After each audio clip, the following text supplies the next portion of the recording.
বাজারে নতুন আলুর দাম কম থাকায় বিপাকে পড়েছেন মুন্সিগঞ্জের আগাম আলু চাষিরা। বর্তমান বাজার দরে মূলধন ওঠানোই অনিশ্চিত হয়ে পড়েছে। জুয়েল রানা রিপোর্ট জানাচ্ছেন সুলতানা মরিয়ম। চলতি মৌসুমে জেলা জুড়ে প্রায় ৩৪,০০০ হেক্টর জমিতে আলুর আবাদ করা হয়েছে। তবে বাজারে দাম কম ও কোল্ড স্টোর ভাড়া বেড়ে যাওয়ায় দুশ্চিন্তায় কৃষকেরা।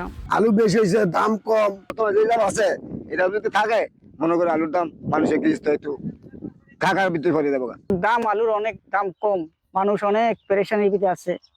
এবছর নির্ধারিত দামের চেয়ে দ্বিগুণ দামে কীটনাশক ও আলু বীজ সংগ্রহ করেছে প্রান্তিক কৃষক, কিন্তু পাইকারি বাজারে দাম কম থাকায় মূলধন হারানোর শঙ্কায় কৃষকেরা। দাম পাইতেছি না, দাম যদি একটু পাইতাও তারা গৃহ বাচ্চা যাইতো।